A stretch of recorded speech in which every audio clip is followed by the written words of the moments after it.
In this exciting episode, we are thrilled to feature Emma Mumford, the UK's leading law of attraction expert. Emma is an award winning life coach and a 3 time best selling author, celebrated for her impactful books, Positively Wealthy and Hurt Healing Healed. Emma's work has empowered hundreds of thousands of people globally over the last 8 years, helping them transform their dream lives into abundant realities. As the host of the #1 spirituality podcast on iTunes, Spiritual Queen's Badass Podcast, Emma combines spirituality with actionable strategies to help you break through limiting beliefs and manifest the life you desire. Join us as we delve into the law of attraction, explore its transformative power, and discover the secrets to living a life of abundance and fulfillment. Get ready to be inspired and empowered by the incredible insights of Emma Mumford.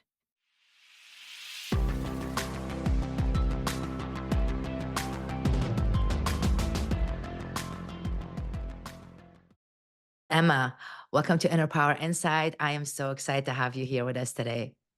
Thank you so much for having me. Yes, you are a law of attraction and manifestation expert, and you host your own podcast, Spiritual Queen Badass Podcast. It is so exciting because you all talk about spirituality and law of attraction and everything. But I'm going to start with asking you a question: that how did you get into this journey? I know you were somebody that started saving money and cutting coupons, and you became very popular on that. And then now you're the #1 law of attraction coach. How did your journey Yeah. start? Yeah. Well, it's so funny when people mention that because they're like, coupons? What has this got to do with manifesting? So I always like to take people back to 2012. So at this point, I was 18, 19 years old and in a very, very different place to where you see me now. So I was working in a bank, not what I wanted to do as a career at all, not planned. I just kind of fell into it. And I was in my first not so great relationship at that point. So, what happened and how that relationship broke down was he came into some debt and we had bailiffs at our door. And obviously, the Virgo in me was like, right, I'll take out a loan with the bank because I get preferential rates. I work there. And you can just pay that off instead of the bailiffs. And you can imagine what happened shortly after I took that loan out. The relationship broke down. And still to this day, he's never paid a single penny of that loan. So, being so young, and having all that debt on my shoulders, it was my legal responsibility, was huge. And it was just devastating. And at that point, in that moment of time, I was also experiencing depression and anxiety as well. So I was experiencing more and more panic attacks at work. And I just felt like I couldn't go into the bank each day because you can imagine I'm putting people into debt every day, having those conversations. It's triggering my anxiety up and my situation around debt. So I knew that that wasn't the right environment for me. So I left that job and just got a part-time retail job to keep the money coming in and, begin to start to pay off that debt myself. And again, experiencing, the heartbreak of that relationship breaking down, as well as that kind of betrayal with the loan and the money side of things. So from a very early age, I was kind of really thrown into it in terms of life experiences. And that was when I found couponing. And couponing really was a kind of lifeline for me in so many ways. It was such a positive outlet that I could put my energy into. And it really kept me going through those really dark days. And it was a positive way that I could start to save money and get myself out of debt, even with a part time income at that point. So I just kind of went all in with it. And about 6 months later, my friend said to me, Emma, you've got this spare room stockpile, like it's like a grocery store in here. How have you done this? People would love to know how to do this. You need to share this with people. And obviously, as you do, you think, well, who am I to do that? I'm just Emma. Who's going to want to hear from me?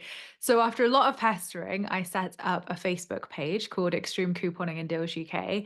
And within about 6 months, it had about 100,000 followers. The press were very kind of on it because here in the UK, couponing was very much taboo still. It was not accepted so widely as it is in the US or celebrated. So people were very interested in like, oh, this couponing is up and coming. What's this about? So I was nicknamed the Coupon Queen by the press. And, to kind of give you an example, 6 months prior, I was working in a bank having panic attacks, thinking, how on earth am I ever going to get out of this situation?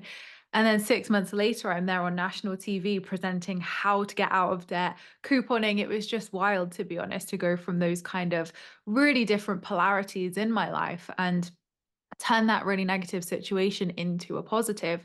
So, about a year into my couponing, I then discovered how you could turn that into a business. I didn't know you could. That wasn't my intention at all.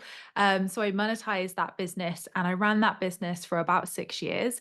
And then, fast forward to 2016 is when I had my spiritual awakening. So, how I discovered the law of attraction. And throughout that period, my depression and anxiety had continued. It hadn't gone anywhere. I'd done things like traditional therapy, CBT, things like that, but nothing was really kind of getting to the root or giving me that long term kind of shifts or results. And I do think the couponing business kept me here for so long, definitely, in terms of my mental health. I think having that purpose of waking up every day and helping people and having something to put your mind and focus to really was what I needed in that season of my life. And with the second relationship breakdown, that was way more emotional and there was emotional abuse involved. And it was just, again, that rock bottom of my life where I was like, how have I got here? And at this point, I was at that mental rock bottom, not just financial, mental as well, where I was just exhausted. My depression was at its absolute worst. And I remember just looking out of the window one night and saying, God, help me. And I wasn't religious. I probably would have called myself an atheist before. So I thought, like, what kind of, spurred me to say that really? And 2 days later, the law of attraction came into my life. I kept seeing this word everywhere, law of attraction, manifest. And I was like, what is this? So a bit like couponing, it intrigued me. And I learned about it, watched The Secret, like many of us do, read The Secret. And I remember seeing a specific video from Louise Hay, no idea who that was at the time. And, she was talking about the law of attraction and how you can turn a negative situation into a positive. So all of this felt like a remembering. It didn't really feel like couponing where I was learning a new skill. It was like, oh, yes, of course, that's how life works. Of course, that's how I've got here. Of course, yes, that makes sense. So, again, I feel like it was something positive that I could put my energy into.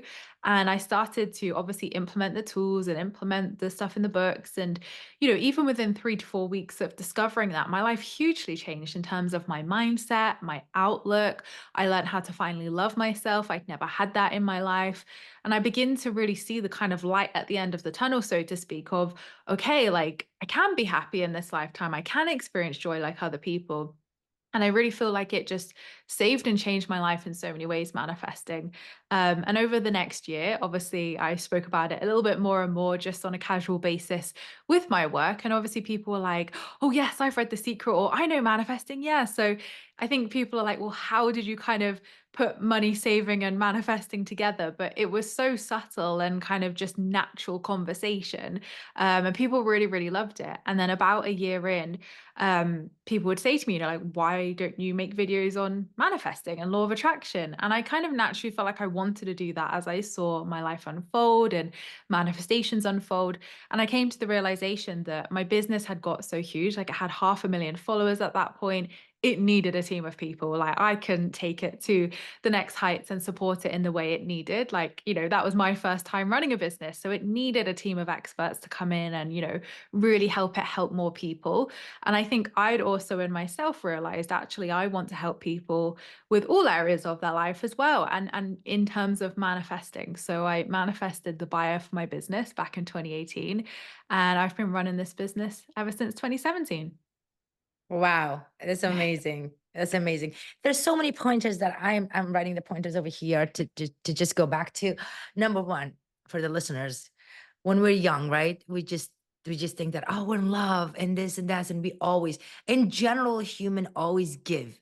But when we do think we're in love and it just give, and we never think about ourselves, in that case, you literally put yourself in debt financially in order to help him, and then he just left. And the Mhm. fact that you not only the burden of the finance, which is most of the time this the biggest deal for people, but this heartbroken, and then like the rejection of, wow, that this person didn't want me, or that this person didn't support me and want to be with me, and here I had this love and this career and this life together. I can't imagine how hard that would have been for you, and then being in the bank reminding every single day, oh my God, I'm in the bank, I'm helping people, but I don't have money. Going from that to couponing, and in America we do the couponing and people do things, but They make it so complicated that actually sometimes it gets overwhelming. It's like, oh, Yeah. forget it. Like, you have to like, I remember I saw one lady, she was really good at it. She had this like organize everything and she puts everything in order and things like that. And I was like, wow, that's so cool. And she would write the number, how much every week she would save. Yeah. So a lot of us, they don't do it, not because it's because we can, it's just like it's so overwhelming. And they design it that way. They make it that way. And for you to Mm, take that and make your career, what an unconventional career. And in my podcast, we talks about it all the time. I always say the unconventional career. I bring people that are like, when we grow up, our parents expect us to be a doctor and a lawyer or an engineer or like a jobs that we're so used to make yeah. money. But here you took something so simple and you made such a beautiful thing out of it, and yet you still weren't happy within yourself, which is your Mm, spiritual awakening, which is it's everything. It's everything. And I always say that I think for people like yourself and myself and people that are out there that are practicing that, I think we're blessed that we actually learn it in such a young age. Because I yeah. remember I read a book and one of this spiritual, actually, it was Eckhart Tolle. He said that some people don't realize it till, you know, almost before they die. They Yeah. realize that how it is. And for you to have that experience and like, wow, now I'm taking care of myself. This is me. I'm doing my spiritual awakening. And a lot of people really don't know about that. But how does that look like? When you said that you had this calling, I know that you weren't really religious, but how did you feel and what was your mindset? How did it shift? Mm. Well, to be honest, my mindset was really in a dark place. Like I was having suicidal thoughts, and I just never thought that I would be that person. I thought that, yeah, I just never thought that I would be the person to have suicidal thoughts. And I think a lot of people feel like that when they go through depression. They're like, oh, I never thought I would be that person to experience that low or suicidal thoughts or even have depression. So I think it did really shock me to be at that rock bottom. And I think also it just didn't make sense. I mean, obviously there was these relationships and these kind of external things that I was like, okay, I can understand why you'd be heartbroken by that and upset by that. But the depression had really stemmed over a lifetime at that point, over a long period in my life. So it almost felt like I couldn't understand why. And, I'd gone to traditional therapy, I'd done CBT, I'd done all the things, the regular things that you're meant to do when you're feeling depression. I tried medication. It didn't react well with me. So I feel like I tried so many things that it just felt deliberating to be in that space where on the outside, I had this amazing, incredible business that was a six-figure business. And I was presenting on TV. I had these incredible opportunities. I had a flat with my partner at that time. So on the outside, people would probably think, wow, Emma really has it all. There's all these amazing things happening for her. Whereas there was really that kind of pit and that kind of despair and that depression still in the background the whole time. So when we split up and when I kind of had that rock bottom, it really was a rock bottom of what am I going to do? Am I going to take my life? No, I don't think I want to do that. So what is the solution? And I felt like it was almost like my ego giving up in that moment of like, okay, we've tried this way for many years, it's not going to work. And it was almost like my soul was saying like, come on, like we've got work to do. Come on, it's time to like kick in and get started. So I feel like that was almost like a surrender of my ego, of the fight, to be able to then align with a path that I was meant to walk down of, healing and being able to know myself on a deeper level and not experience that depression anymore. What do you think is the biggest misconception when it comes to law of attraction and being spiritual? Oh, how long have you got? If we keep it on the healing side of things, I think that the law of attraction appeals to people in such a great time of their life because, like for me, I wanted relief. I wanted out of that situation. I wanted it to just magically fix itself. So I think the law of attraction kind of presents itself in that magical way of, hey, you can have that car, relationship, house, career, money, whatever. And obviously, like, oh, yes, like it's like a kid in a candy store going, like, oh, I can have this and this and this. Whereas when we actually go along the manifestation journey, we realize actually it's so much deeper than that. And it is a soul journey as well. and it is a co-creation process with the universe. So then I found out, probably a year, 2 years into my manifesting journey, that actually there was a lot of inner work for me to do.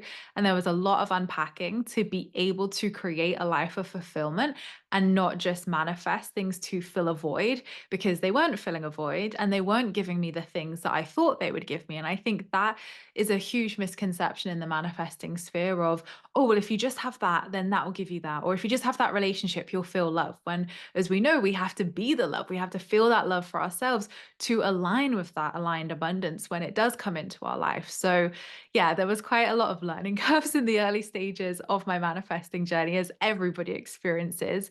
And another misconception that I see a lot is around positive emotions. And I think a lot of the old school teachings always say, you must think positive vibes, you must have positive thoughts. If you think a negative thought, something bad's going to happen. And I think that keeps people trapped in fear so much, because then they're so scared of having a bad day, or something bad happening in their life, or having a negative thought, that they then want to just suppress it and push it away.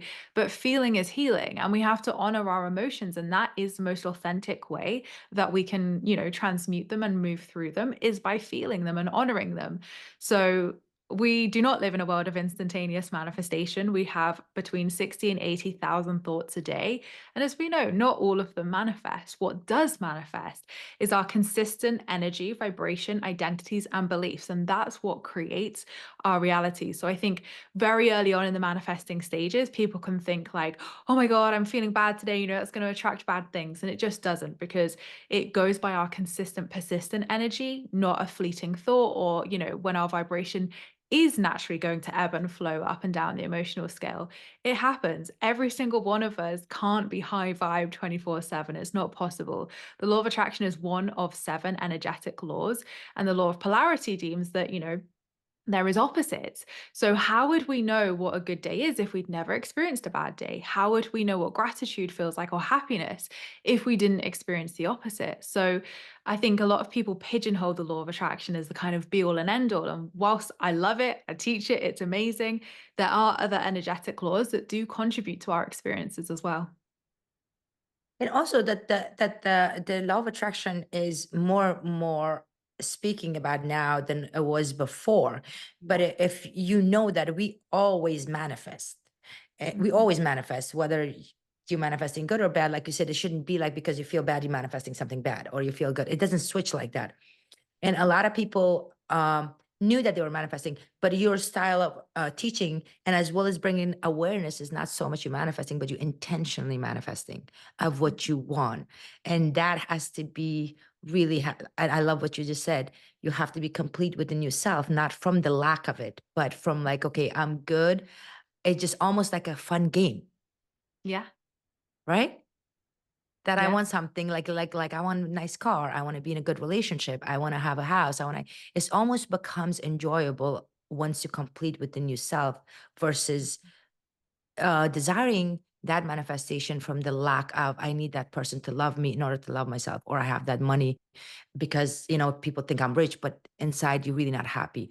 Or Yeah. happiness itself is like you're not happy, but you want people to make you happy. So I think that is the biggest misconception. A lot of, like you said, people don't get that part, that you have to be working on yourself, and the journey is very long, but it's so worth it, because once you become complete within yourself from those area and more, which, like you said, it goes even deeper when it comes to spirituality, then it's become a game. That's fun. Now let's just have fun. Now let's just see how far we can go, and how we can use our mind, body, and soul to align ourselves with the universe to get what we want. It's really what that a lot of people had misconception when it comes to law of attraction and Yeah. attracting stuff. But for somebody who's listening to you right now, and they know about this law of attraction, they're doing it, but it's like a zigzag. They do it, they get Mhm. something, and then they fall back, and they're like, "No, this is not working," or they give themselves time. When is it coming? When is it coming? That's actually the biggest one because we got a question. I was actually asking people that I'm having you, and the most question that I got asked is like, how long it takes, how long it takes for it to come in. Mhm. That's another thing. But what is the process? What is the first step they have to take in order to align themselves and start manifesting? Yeah. Well, I'll walk you through the 5 steps first, and then I'll come back to Okay. divine timing because you're right. It is such a popular question and it deserves the attention it needs, definitely. And I see again, like I had this comment actually on my YouTube a few weeks ago of someone saying, oh, yes, I read somewhere or watched something somewhere which said every manifestation takes exactly this time and it hasn't come in this time. And I'm like, what have you been watching? Like, what? Like, there is not a specific time where everybody manifests it after like 24 hours dead on or something, or like 6 months and 2 days. Like, that would be wild. Everybody has different experiences, different energy, different beliefs, different resistance. Like, you manifest it at the time scale you're meant to manifest it in. There isn't like a set time of everybody's manifestations takes XYZ, definitely not. But the 5 steps that I would really be encouraging people to work with, so there's 3 traditional steps to manifesting, which is ask, believe, receive. And these are very commonly spoken in the kind of old school teachings. And when I first discovered manifesting in 2016, these were great. I worked with them. They're still part of my 5 step process. They serve a great purpose. But I feel like there was a lot missing from that process. And when I came to write my first book in 2018, I kind of, put my data hat on and thought, right, what did I do to manifest that? What really worked? What didn't work? What do I see working for other people? And I really thought, actually, there's this huge leap between believe and receive, like this huge, gigantic leap. How do we get from just believing it to receiving it, right? And I realized that there were 2 extra steps in that process that can really break it down for people. And it's so much easier to track where you are on the process when you have those 5 steps. So the first step is ask, and one of the original steps. And it's asking for your desires for clarity. So setting the intention, and that can be through spoken word, affirming it verbally. You could write it down, you could meditate with it, think it. There are lots of different ways that you can ask, but you only need ask once and ask with clarity. So we don't just want to say, I want to manifest some money because you might find £10 on your counter. You want to say, I want to manifest £10,000 or £100,000. Be specific. The universe reflects your level of clarity back to you in your desires. So we want to be specific. So ask with intention and clarity is the first step. The second step is believe. And that's where we turn it into the internal world, into the subconscious mind. And we look at what stands in between you and your desire. So what is the resistance there? What are the blockages? What is stopping you from being that version of yourself currently? And that's looking at your limiting beliefs, fears, blocks, resistance, identities, and working through those to release them. And what that can look like is when we set a desire, and I'm sure we've all experienced this in the past, where the inner critic will come up and say, well, who are you to do this? Or you can't do that. And this is the inner critic ego, or what I describe as the inner child, showing us where those fears, resistance, and blocks are. So it's really important to work on that in that belief state. So yes, it's talking about, believing you can achieve it, believing you're worthy of it, but it's also looking at a whole, variety of different beliefs and fears that can stop us from being that vibrational match. Then the third step is trust, and that is one of the new steps, and that is taking aligned and inspired action to meet the universe halfway. So manifestation is a co-creation process. You go 50% of the way and the universe meets you 50% of the way as well. It's not 90-10, and it's definitely not 10-90. It is 50-50. So in this step, yes, it's trusting in the process. Yes, it's trusting in the timing of your life, but it's also putting yourself in the field of opportunity and possibility to be able to be met with those opportunities, the people, places, and your desires starting to come in. So that is that real sweet spot of co-creation in that middle part. Then the fourth step, another new step, is letting go. And this, I would say, is arguably one of the most important steps that no one talks about. And I don't know about you, Valerie, but letting go has been one of the hardest things I've had to learn in this lifetime. Oh my God, yes. I can't. I'm still having a trouble with it. Yeah. Yeah, and it's an ongoing evolution. You'll find it come up in different ways and new ways that Yeah. you've never experienced before with different manifestations. But letting go is probably one of the biggest questions I get asked in my work because people don't know how to let go. They're like, well, hang on a minute. I'm asking, I'm believing, I'm doing mindset work, I'm taking action. And now I just have to be okay with not getting it. And now I just have to let it all go. So it can feel quite counterintuitive to let go. But people often misconstrue letting go with giving up of, oh, well, it's not here, I'll just give up. And it's not. It is simply letting go of your attachment to the outcome, letting go of the attachment to your desire, and saying, I'm okay whether this happens or it doesn't happen. And I trust that this or something better for the highest good of all is going to happen. So a lot of people will think, well, I'm not okay if it doesn't happen because I want that relationship, or I want that money, I want that promotion. And it's not saying that you're not going to get it, it's saying this or something better. So you could be affirming that you want to get that job promotion with a £10,000 salary increase. But the universe might be saying, well, actually, I've got a brand new job for you with a company car, a bigger, paycheck, and you're going to get £50,000 increase. And you're blocking yourself because you think you want that. And we've got this even better thing over here we're trying to bring into your life. So it's more about being open to all possibilities. That's what letting go is, being open to all possibilities and releasing the hows, whys, whens, ifs, buts. And in that letting go stage, it's also an embodiment stage of we're then becoming that version of ourselves who has our desire. We've done the legwork, we've done the prep work. At this letting go stage, we're becoming, we're embodying that frequency and that vibration. So that in the fifth step of receive, we can receive our desire. But receiving is still a step. And many people just think, oh, that's it, it's here, I don't need to do anything.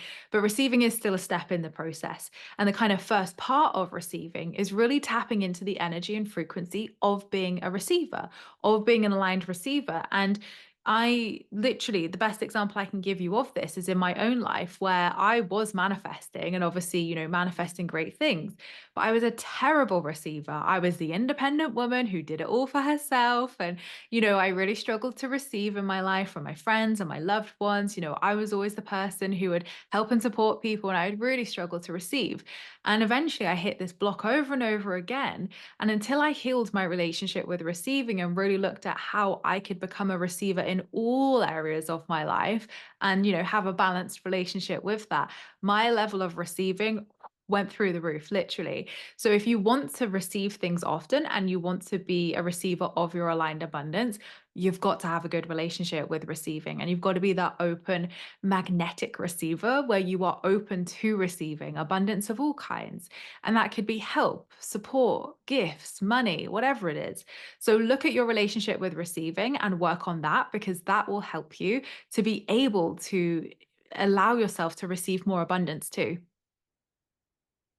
It just so simple, but yet so hard for people to do. Two Mhm. point. So first of all, I love what you said. Like, you have to have a vision. And this is Mhm. what I say, and I'm glad somebody else besides me said that, which is you. I always say that to my clients, to everybody.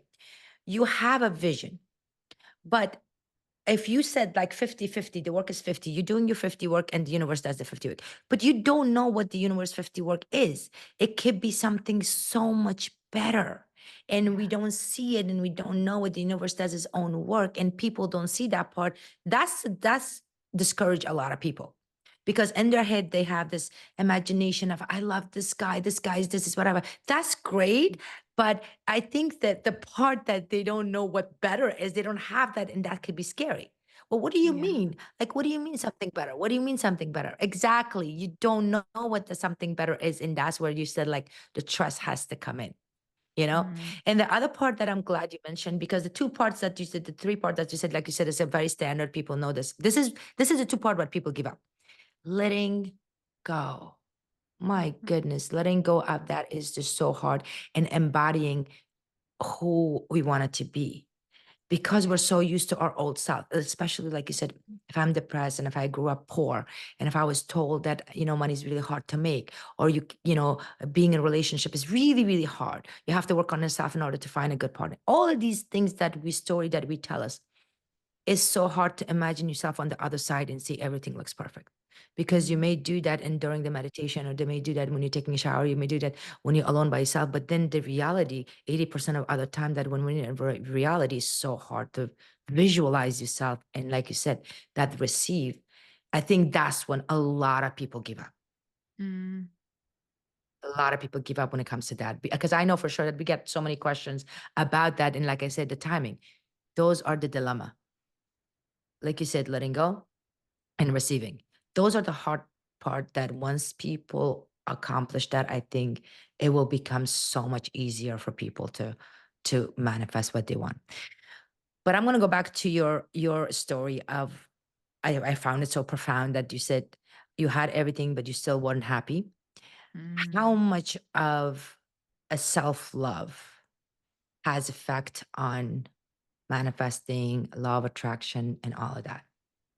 Yeah, hugely, hugely. And I think, again, just because the vocabulary and the kind of awareness wasn't necessarily out there in deeper teachings at that point when I came across manifesting, you are just kind of taught, well, just manifest more, just manifest more. So it kind of becomes this hamster wheel, or what, as Gabby Bernstein calls it, manic manifesting, where you're just like, okay, next, next, next, what next, what next?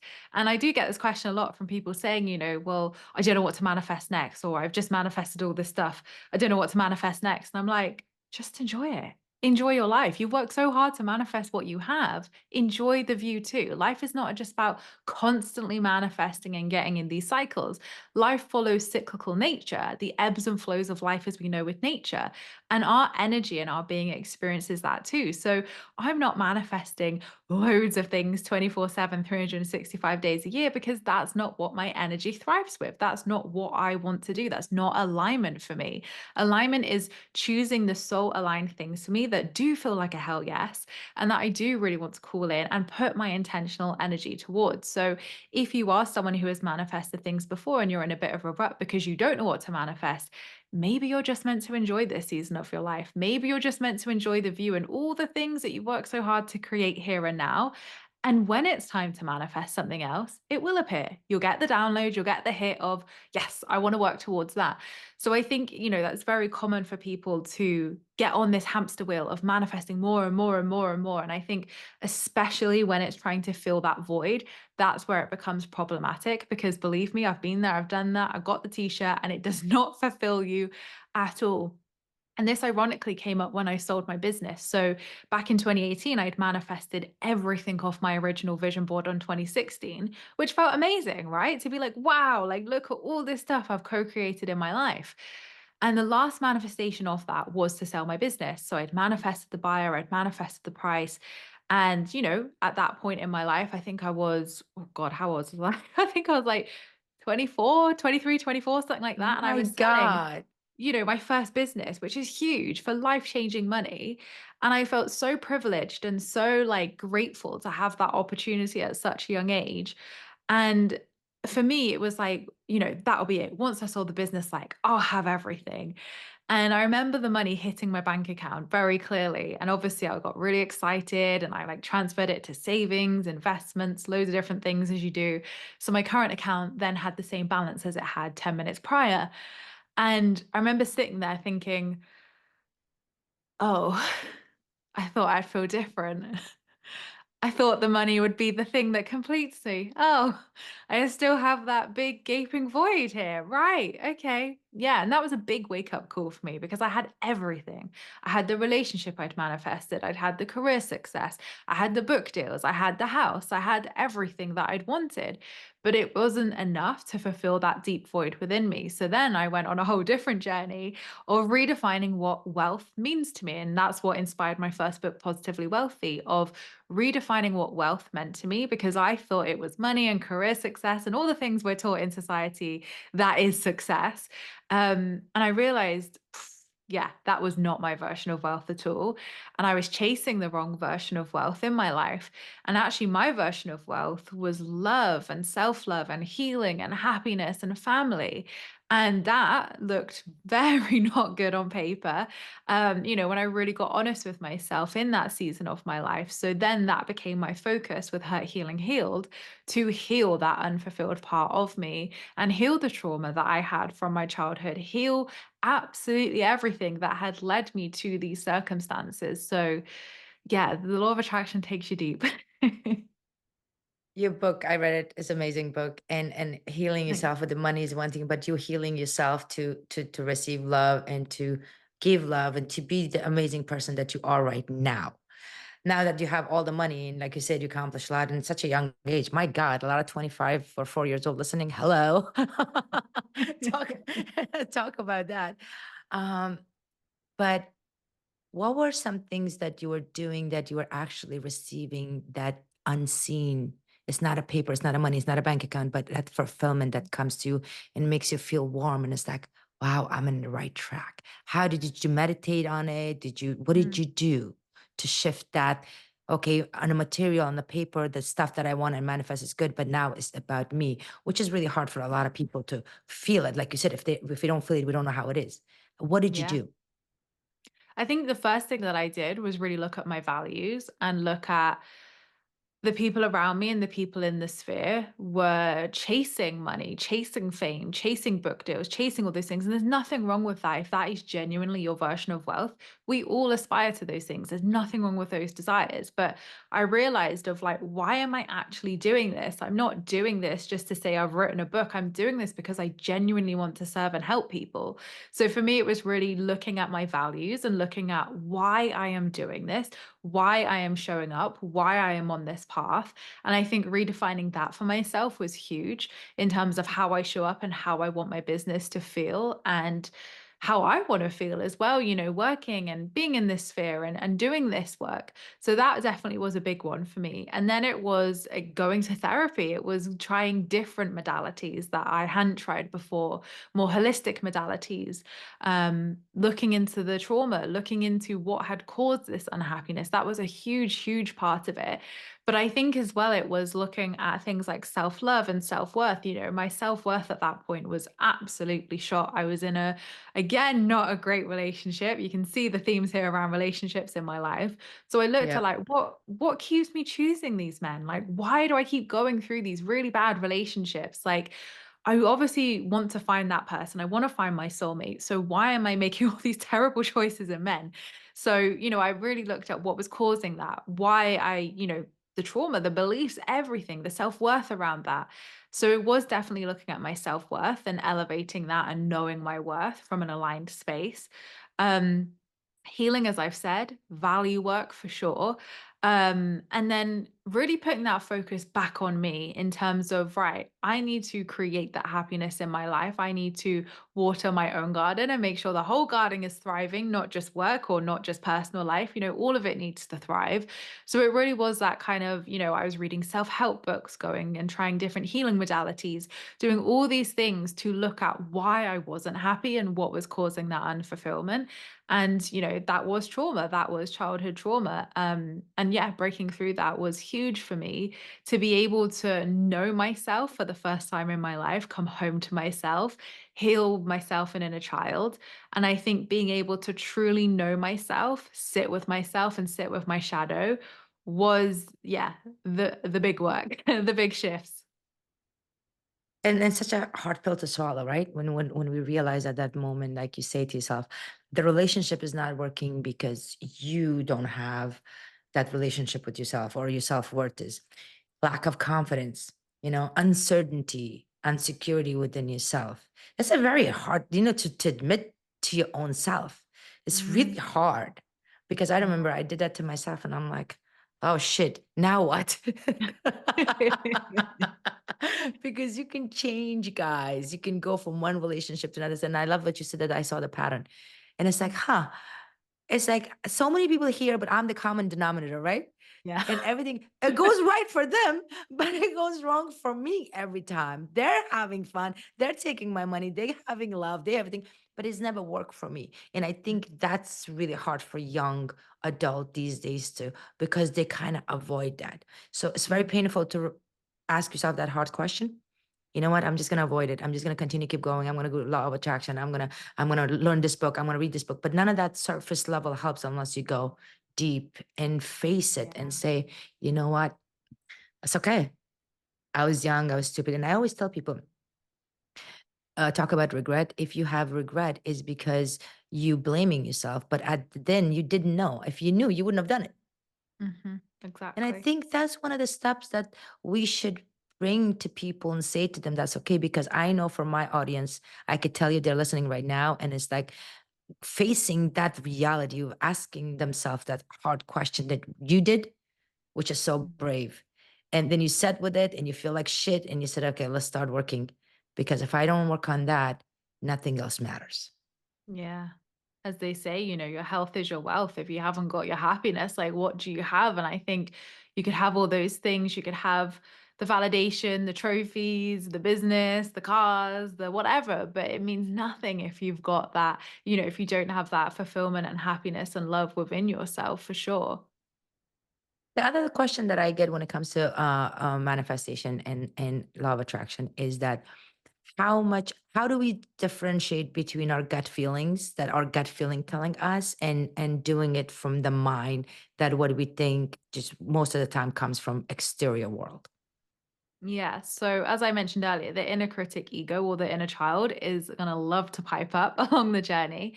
And I think people often villainize the inner critical ego, but it is our inner child. It just wants to be seen and heard. So, fighting it, battering it, swearing at it, all the things that we do is not going to help it.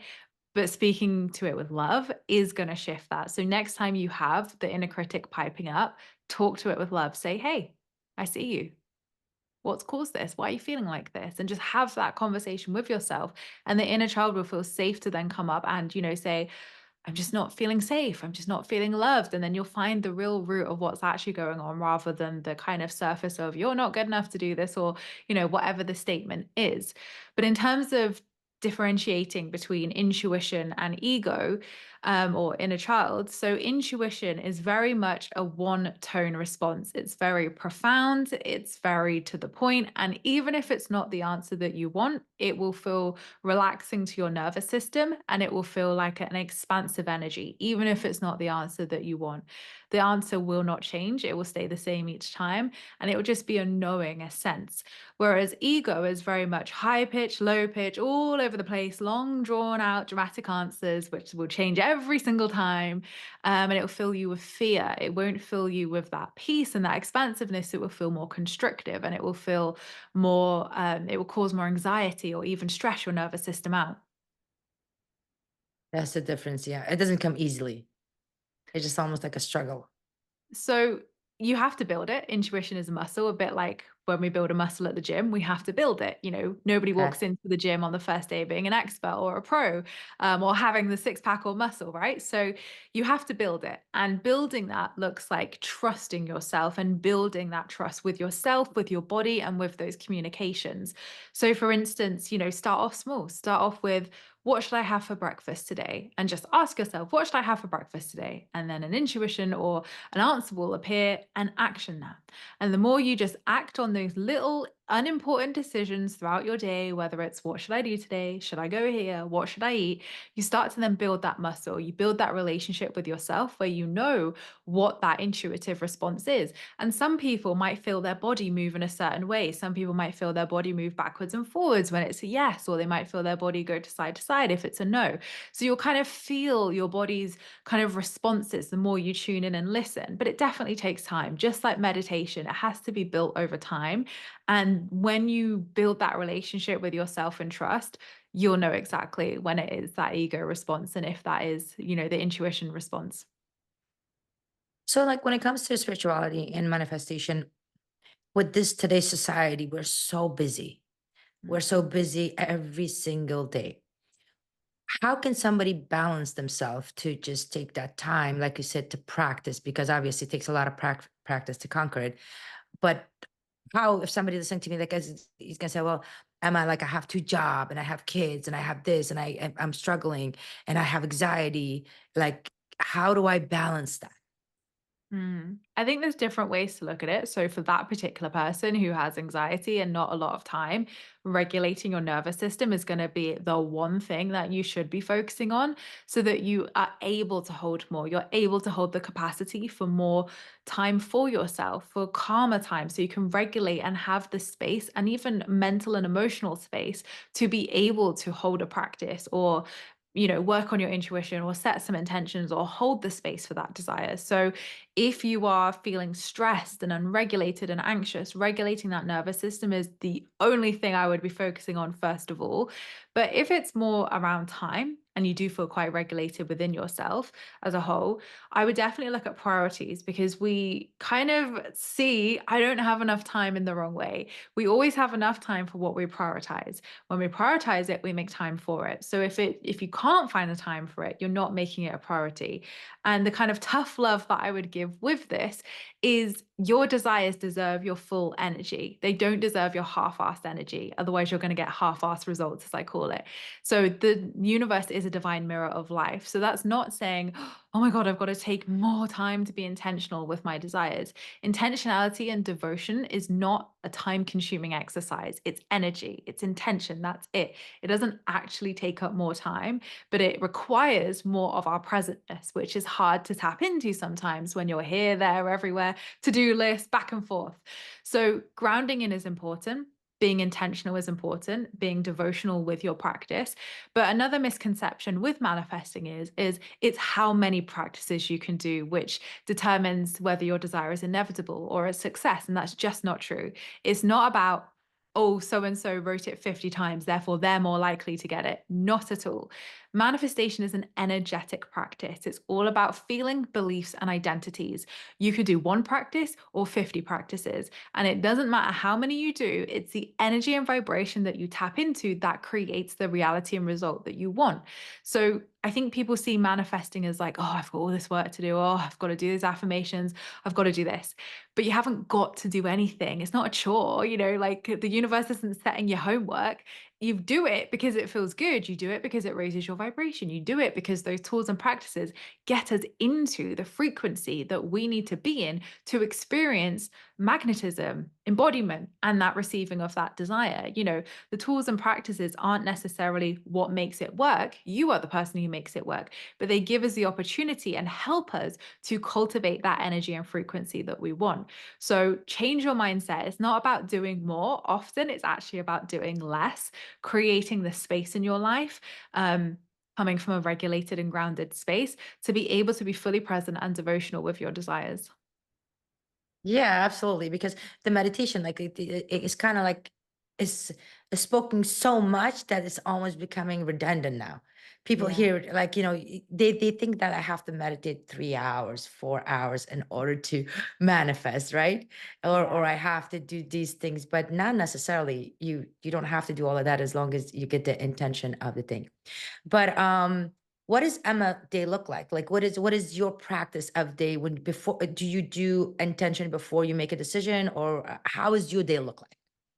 Yeah, so my daily practice is non-negotiable because everyone says to me, yeah, but it's all right for you. You can create the time to do that. I've got 2 jobs, I've got kids. And I'm like, yeah, but make it work for you. You don't have to do it the moment you wake up.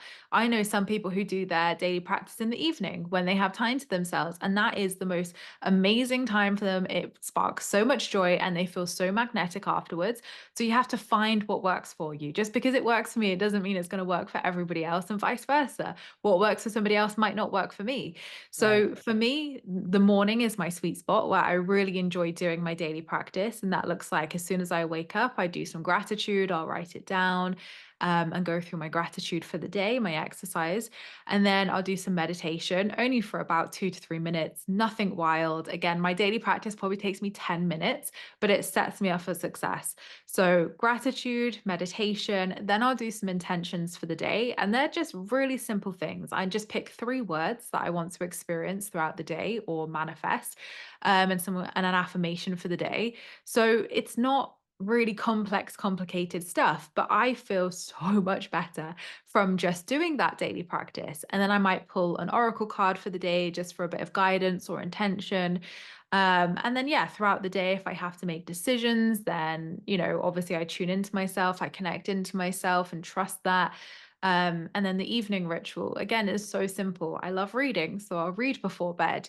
I might do a bit of gratitude practice again, just to reflect throughout the day of what's felt really good to me, what's made me smile. So none of that takes up a huge amount of time. 15, 20 minutes at an absolute maximum. But I have a busy life as well. I run a business, I have a team to run. So I do have to be places. I have to walk the dog at a certain time. I have to, be on interviews and do certain meetings and stuff. So, we all have those things we have to show up for, but it's making it work for you. And again, it's not about how long you meditate, it's about actually what you get from that practice. And if it's not bringing you joy, why are you doing it? These practices help us tap into joy. They help us raise our frequency and our vibration. So if they're not doing that, you're just doing it for the sake of it. It's becoming a chore. Whereas actually, you could do a 2-minute meditation or a 2-minute EFT video and feel absolutely incredible afterwards. And that only took 2 minutes of your day. So it's just really finding those things that light you up, that raise your vibration, and that feel expansive to you.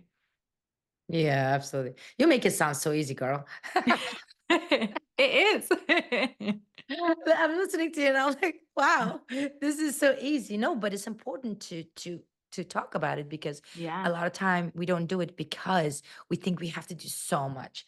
Now, I know Mm, you do you have books that you talk about a lot of stuff on the book, but you also believe in like doing some crystal works and card and stuff like that. For people that are like really into those things, how much of that is important when it comes to manifestation?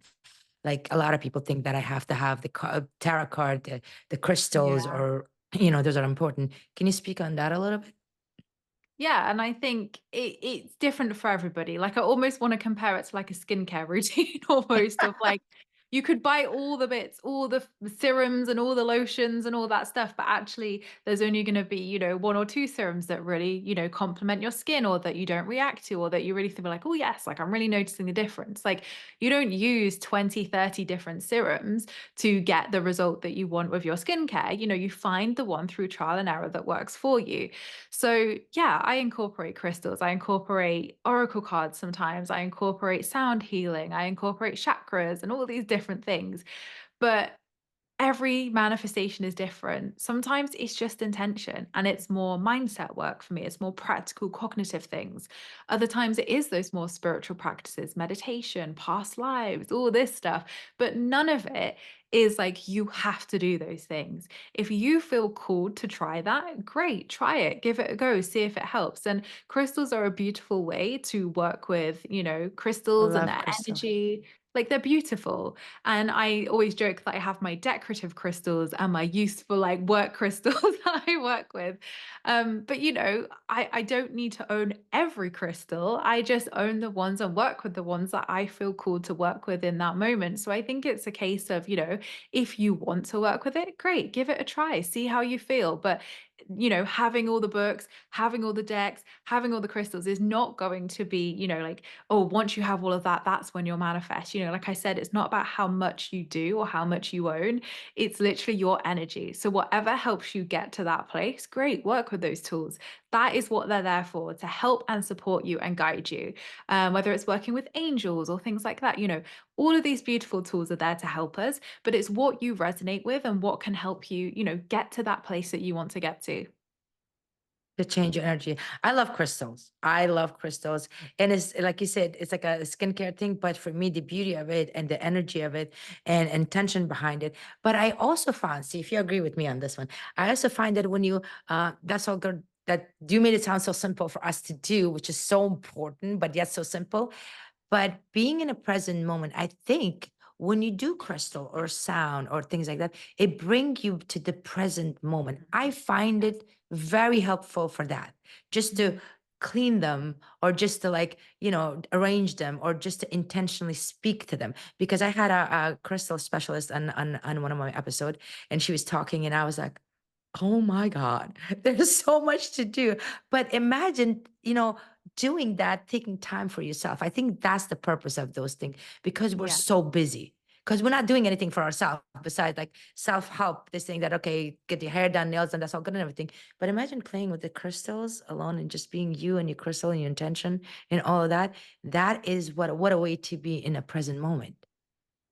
Yeah, for sure, definitely. And I think you're right. It does all come down to grounding us into that present moment and allowing us to be present with ourselves, be connected to our breath, be connected to our body, and be still, which I think is so hard in these days, in these modern days, to be still, to sit with our thoughts, to, be with ourselves wholly and heartily. So, yeah, definitely. Like a child playing with their toys. Let's But talk look at about the you. chart. Yeah, let's talk about the books. I know you have books. What do you want your reader to learn from your book, or what they should expect? Because we will have your book listed in there. What kind of mindset you are when you wrote that book, and what do you want people to take away from that? Yeah, so I suppose it depends what your audience kind of need at that point or the listeners are kind of resonating with. So, Positively Wealthy, my second book, is great for people who just want to get manifesting, try a 33-day fun manifesting challenge, see results, and just dip their toes into a lot of different things, like we've just said angels, crystals, all these different things. So, if you want to try some new things, that's a great book for that. And that is a 33-day guide to manifesting sustainable wealth and abundance in all areas of your life. So, like I said, that was my journey where I was redefining my wealth and Right. reevaluating everything. That is that book. Hurt, Healing, Healed, the third book, is more for the inner work. So if you know that you have some inner work, limiting beliefs coming up, that is the book for you. It is there to help you release limiting beliefs and fears and supercharge your desires. So that is focused on the inner work. And it's almost like that next step up after Positively Wealthy. Then the new book that comes out in April is called Aligned Abundance. And this is almost like the next step up after Hurt, Healing, Healed. So you can do them in any order. You can be a complete beginner and enjoy any of the books. You don't have to be an expert in it at all. That's the beauty of them, that they meet you exactly where you are and they go right from the basics and obviously, build up from there. But Aligned Abundance is about releasing expectations, becoming magnetic, and manifesting the life of your dreams. So that book is more about the embodiment and that letting go step that we spoke about. So once we've kind of like done the aligned action, we've met the universe in that trust step. So it really covers that real pivotal point in the journey where we're in that trust step, and it talks about aligned action and things like that. Going through to that letting go. How do we let go? How do we trust? How do we trust the universe? How do we release those expectations and control we have? Learning how to turn up your magnetism, embodying the reality you want, and then receiving it. So they kind of build off each other, but it's which one you kind of feel what step you're in that'll be the book that resonates with you.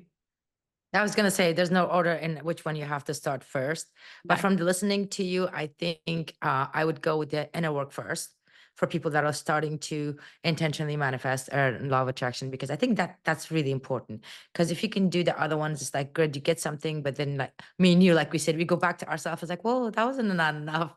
I'm glad that you said that there's no any order, depend on where you at. Start Yeah. from what you feel like you wanted to start. Emma, before I let you go, what does inner power means to you? Mm. Inner power to me means reclaiming your power. It means stepping into your sovereignty, reclaiming your power, knowing yourself, loving yourself, and being aligned with yourself. That's what I'd say. Oh, so beautiful. That was beautiful. Because most of the time every time I get the word love in there, I really, really appreciate it because I believe in that we have everything that we need within ourselves. Mm. And then we just have to intentionally go there Yeah. and find it and activate it. And that's why you're doing such an amazing work, bringing that awareness, basically, that like you said, it's not the world, it's not outside, it's just you. And I love what you said, that coming home Mhm. and being back home. I think that's so, so important. So thank you so much for being here and sharing this amazing story that you had and your books and the steps that they can take to manifest their desire and their life. Thank you, Valerie. It's been so much fun. You've asked me great questions, so I've loved them. Thank you for tuning into Inner Power Insights. I hope today's episode inspired you to embrace your journey of personal growth and empowerment. If you enjoyed our conversation, please rate and review us on your favorite platform, and don't forget to subscribe so you never miss an episode. You can also follow us on social media at Coach Valerie Malone for behind the scenes content and updates. For more exclusive content and to support the podcast, consider joining our Patreon community at patreon.com/innerpowerinsights. Your support helps us continue to bring you inspiring stories and expert advice. Remember, your inner power is limitless. Until next time, keep growing and glowing.